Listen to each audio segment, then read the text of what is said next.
출범 1년을 맞은 승합차 호출 서비스 타다가 내년 말까지 운행 차량을 10,000대로 늘리겠다는 계획을 발표하자 국토부에서는 타다를 불법으로 규정하는 방안도 추진하겠다면서 강하게 비판했습니다. 네, 이와 관련해서 최요한 경제평론가와 자세한 내용 짚어보겠습니다. 어서 오십시오. 네, 반갑습니다. 예, 현재 그 수도권으로 지금 이 타다가 수도권 중심으로 지금 운영이 되고 있는 상황인데 예. 1,400대. 근데 지금 여기서 10,000배로 늘리면 7배입니다.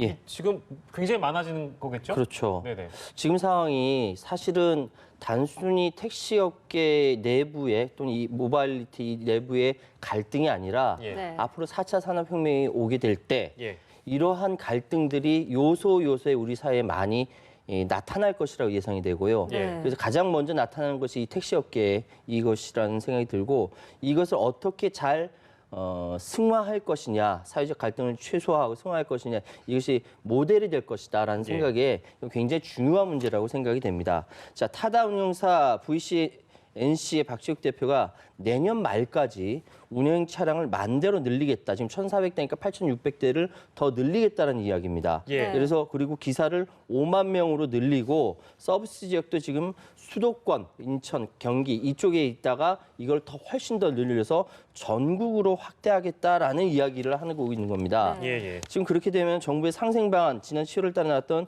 스마트 택시 제도화, 택시 기사의 월급제라든지 여러 가지 제도화를 내용을 내놨는데 이 부분에 대해서 정면 충돌하게 되는 것이고요. 네. 그리고 실제 법안으로 올라가면은 카풀 사례처럼 실질적으로 서비스를 운영하기 어렵지 않을까 싶다라고 박 대표가 이야기를 했어요. 이거는 다시 말하면은 어차피 지금 상황 지켜지지 않을 거니까 우리가 먼저 선도해서 치고 나가겠다는 이야기입니다. 네. 이거 어찌 보면은 이 택시업계의 고질적인 그 잘못된 악습인 승차 거부라든지 이런 것들이 여전히 고쳐지지 않으니까 예. 고객들이 여기에 대해서 타다에 대해서 손을 들어준 것이고 거기에 편성해서 나가겠다 이 이야기로 들립니다. 네, 그렇다면 언급해 주신 것처럼 이제 국토부가 내놨던 상생안과 정면 충돌하는 입장을 이번에 타다가 내놓은 거잖아요. 네. 그러면 정부와 논의했던 입장을 다시 원점으로 되돌리겠다라는 입장일까요? 그렇죠. 그거는 결국 가서는 원점으로 되돌아갈 수밖에 없는 상황이라는 생각이 들거든요. 지금 지난 7월 달에 나왔던 안 내용을 자세히 좀 살펴보시면요. 네. 예. 플랫폼 택시와 제도 택시 서비스 개선으로 그 핵심으로 볼 수가 있어요. 지금 그림을 보시면 혁신 성장, 상생 발전을 위한 택시 제도 개편 방안이라고 해서 네. 플랫폼 업체에서는 사회적 기여금을 납부하도록 의무화돼 있고 네. 플랫폼 운전기사는 택시기사 자격증이 필요하고요. 그리고 플랫폼 업체는 모든 차량을 직접 소유해야 한다. 이것이 사실 핵심입니다. 그러니까 다시 말씀드리면 기존 택시업계의 갈등을 해소하고 모빌리티의 혁신 모델을 사업화하려는 것을 정부가 안을 그렇게 갈등 을 겪으면서 만들어낸 것이거든요. 이 부분은. 예. 그러니까 이 상황에 대해서 사실 7월 달에 이 안이 나오기까지 얼마나 많은 사람들이 고통을 겪었습니까? 네. 시위도 많았고 그리고 두 분의 택시 기사 분이 돌아가시기도 했고요. 예. 이런 상황에서 나온 상황인데 이것이 지금 타다의 이 사업 확대 발표로 인해서 원점으로 돌아가게 생긴 거예요. 그래서 사실 이 부분에 대해서는 잘 이해가 잘 안 되는 부분도 많습니다. 예. 네. 아무튼 기존에 논의했던 거를 원점으로 되돌리는 상황이라면 정부 측도 그리고 타다 측도 택시업계 측도 다 입장 차이를 좁히기 위해서 노력을 해야 되는 상황인데 네. 세부적으로 좀 보면 아까 10,000대까지 확장하면 1,400여 대에서 8,600대 늘어난다고 하셨잖아요. 그렇죠. 근데 당장 이 8,600대를 마련하는 게 가능할까요? 글쎄요, 이게 저는 그래서 일부에서 이야기하는 거는 이건 아니다라고 얘기하지만 예. 끌어모아서 가는 10,000대까지는 안 되더라도 하겠다라는 의지를 표명하고 있는 거거든요. 예. 근데 이 부분이 의심스러운 건 정부가 허가 안 하면 그만이에요. 네. 그러면 다 완전 불법이지 않습니까? 그러니까 국토부가 지금 면허 총량제 등을 담은 택시제도 개편 발의를 좀 준비하고 있는 가운데 예. 이렇게 이야기하는 거는 정면으로 정부에 대해서 치받겠다라는 거예요. 네. 이거 박근혜 정부 때까지만 해도 이제 감히 이렇게 못했거든요. 물로 보는 거 아니냐, 이런 생각까지 드는데 예. 어쨌든 지금 상황에서 10,000대에 대해서 구체적으로 어떻게 마련할 것이냐라고 그 기자회견할 때 물어봤는데 답변을 하지 않았어요. 네. 그러니까 어떻게 마련할 것인지 아직 구체적으로 나오지 않은 상황에서 일단 발표 8,600대를 더 늘리겠다라고 이야기를 한 겁니다. 예. 그래서 특히 국토부의 개편안이 지금 그대로 통과돼서 현재 방식의 렌터카 운영이 불가능해질 경우에는 지금 타다가 그 많은 차량을 직접 소유해야 한다는 겁니다. 네. 이게 과연 가능할까? 만 대의 차량을 직접 소유? 이건 거의 불가능하다는 생각이 드는데 예. 어쨌든 지금 상황에서 차량을 구매하는 구조로 갈 경우 투자금은 소카와 비슷한 방식으로 갈 것이다. 예, 예. 이렇게 이야기를 합니다. 또 리스나 론을 고려할 것이다라고도 이야기를 해요. 예. 차를 빌리겠다라는 이야기인데 그러면 이 상황에서 여기서 이야기하는 명분은 뭐냐면은 모빌리티 사업 관련돼서 네.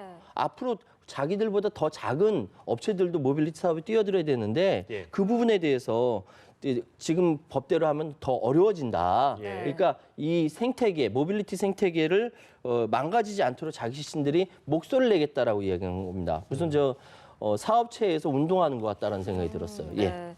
그런데 그동안 이제 타다를 가장 반대해왔던 게 택시업계잖아요. 예. 택시업계 입장도 좀 궁금한데요. 택시업계는 어제 하여튼 발칵 뒤집어졌어요. 네. 지금 택시업계에 사활이 걸린 것이다라고 말씀드릴 수 있거든요. 지금 그 택시 그러니까 서울 개인 택시 조합은 어제 이 타다 이거 기자회견 나오고 나서 바로 반박을 하길 타다가 지금 이성을 잃었다라는 이야기를 하면서 정부는 더 이상 이 불법 운송 사업을 방관해서는 안 된다라고 예.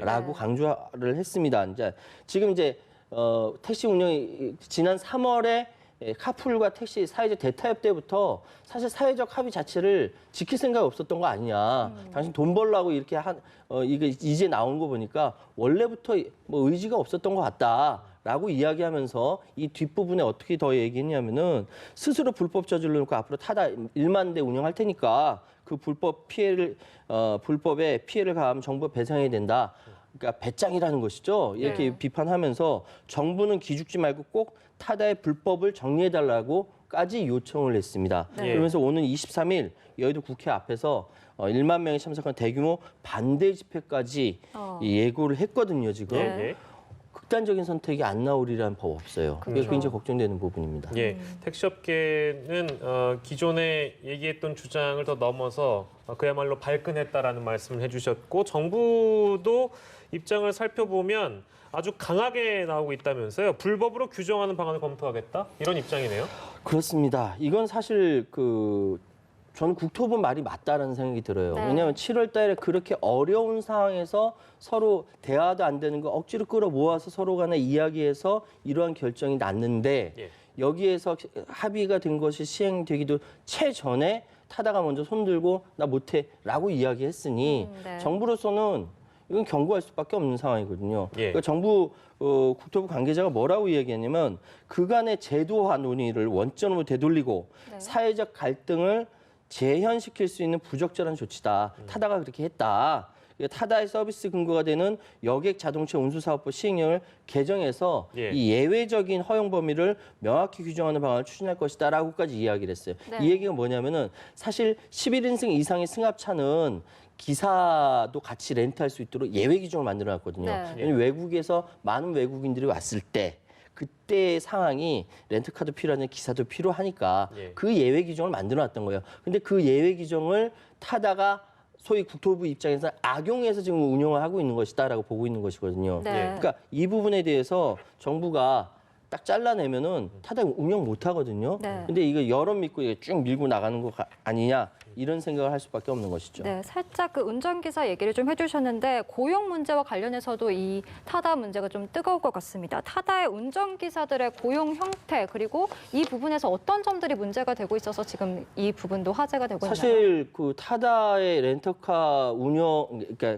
타다의 운영 형식이 렌터카에다가 사람을 임시로 채용해서 하는 형식이기 때문에 네. 사고라든지 여러 가지 이 부분에 대해서 안전조치라든지 보험이라든지 이런 부분들이 정리가 되지 않았어요. 네. 그래서 지금 1,400대의 차량이 운행된다는 것은 1,400명의 운전기사가 거기 따라가서 같이 움직인다는 것이고 8,600대 더 늘려서 10,000명이 움직인다는 것은 거기에 대한 시스템 기반이 되어 있어야 되거든요. 네. 근데 이 부분이 정확하게 나오지 않은 상태에서 어떻게 차량을 더 배치할 것인지 그 고용을 어떻게 할 것인지 이 형태도 제대로 이야기하지 않습니다. 예. 그러면 우리나라에서 지금 택시 업계가 가장 고질적인 문제는 월급제가 돼 있지 않아서 그렇거든요. 네. 산학금이라는 거 이렇게 갖다 내고 나머지 돈 벌려니까 무리하게 과속하고 차량에 대해서 위생도 신경 쓰지 못하는 그런 상황까지 된 것 때문에 이렇게까지 얘기가 된 거잖아요. 예. 타다에 상대적으로 지금 보면은 젊은 기사,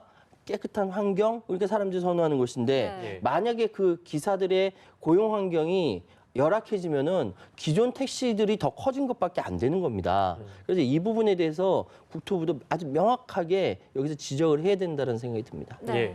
뭐 워낙에 이제 그 저가를 공략하는 어떤 마케팅이랄까요? 그런 것들은 우리가 이제 흔히 접하는데 이 이동 수단 택시나 이제 이런 모빌리티 업체들 점점 늘어나면서 그렇다 보니까 뭐또 탄력 요금제 얘기도 나오고 예. 탄력 요금제가 적용되면 뭐랄까요 그 선택권이 좀 줄어든다 이런 지적인 것 같습니다. 요금이. 이거, 네, 어떻게 봐야 될까요? 사실 그 혹시 보통 이제 그 바쁜 사람들은 휴대폰에 앱 다 깔아놨잖아요. 예. 사용해 보신 적 네. 있으시죠? 예. 사용해봤습니다. 이게 예전에는 그냥 하나만 있었는데 예. 이번에는 몇 개가 그러니까 하나의 앱에다가 요금제가 여러 가지가 있어요. 예. 네. 그 요금이 가장 비싼 것이 빨리 도착할 수 있다라는 것이죠. 그런데 이것뿐만 아니라 다른 그 경쟁되는 지금 뭐 벤티도 10월에 선보인다라고 하고 라이언 택시는 카카오틱 뭐 여러 가지 이야기가 있는데 이렇게 되면요. 선택권이 줄어든다는 건 뭐냐면은 가격은 점점 올라가는데 네. 사람들이 선택할 수 있는 부분이 줄어든다라는 이 경쟁이 치열해지면 보통 가격이 다운돼야 되는데 예. 왜냐하면 외국에서 우버나 그랩 같은 차량 공유 서비스요 점점 가격이 그 서비스가 자리 잡으면서 택시 요금이 점점 저렴해지는데 예. 우리나라만 유독 오히려 정반대로 요금이 올라가요. 네. 고급화를 추구해서 그렇겠지만 예. 이 상황은 비정상이에요. 비정상이고 그래서 사실은 서비스가 정착될 때 예. 택시 요금의 상한제, 탄력 요금제 뭐 적당히 인정한다 하더라도 예. 상한제 명확하게 지켜줘야 됩니다. 그렇지 예. 않으면은 서민들이 택시를 이용하지 못하는 경우가 아주 비일비재해질 것이다. 예. 이렇게 분명하게 말씀드릴 수가 있어요. 물론 이제 비싸도 타겠다라고 하는 분들도 계실 수 있겠습니다만 탄력 요금제가 적용되다 보니까 저렴한 걸 좀 타고 싶어 하시는 분들은 이래가지고는 탈 거 없겠는데라는 어떤 그런 우려였습니다. 네, 오늘 이슈큐브에서는 타다에 대한 얘기를 나눠봤는데요. 최유한 평론가께 이 시간 마무리하면서 한 줄 참견 듣도록 하겠습니다. 예, 한 줄 참견. 이심전심입니다. 이심전심이요. 이심전심. 사실 제가 맨 처음 말씀드렸던 네네. 것이 이 문제가 단순하게 택시 업계, 모빌리티 네. 업계의 문제가 아니라 예, 전체적으로 봐서 앞으로 4차 산업혁명이 도래했을 때 예, 벌어질 수 있는 여러 가지 갈등의 한 요소거든요. 예. 네. 이심전심. 이거 뭐 농담 삼아 얘기하는 거 아니에요. 예, 예. 그러니까 내가 가지고 있는 마음과 저쪽 사람이 가지고 있는 마음을 한번 예. 좀 바꿔봅시다라는 이야기입니다. 예, 왜냐하면은 지금 이 갈등이 여기서 시작되는 것이 아니라 앞으로 다른 형태의 갈등이 될 수 있기 때문에 네. 서로 간의 입장을 좀 이렇게 좀 맞춰봐야 되지 않을까라는 생각에서 예. 서로 마음 같을 것이다 예. 라는 차원에서 이심전심이라고 말씀드렸습니다. 저희 출연 네. 들어오시기 전에 제작진들한테 역지사지를 권하셨던 모양입니다. 예. 갑자기 이심점심이라고 하셔가지고 저도 당황했습니다. 네. 저희 부조종실이 지금 급하게 이심전심. 근데 뭐 같은 의미니까요. 네, 같은 네. 의미죠. 네, 이심전심, 역지사지. 최요한 평론가의 한 줄 참견까지 들어봤습니다. 네, 지금까지 최요한 경제평론가와 함께했습니다. 고맙습니다. 네, 고맙습니다. 감사합니다.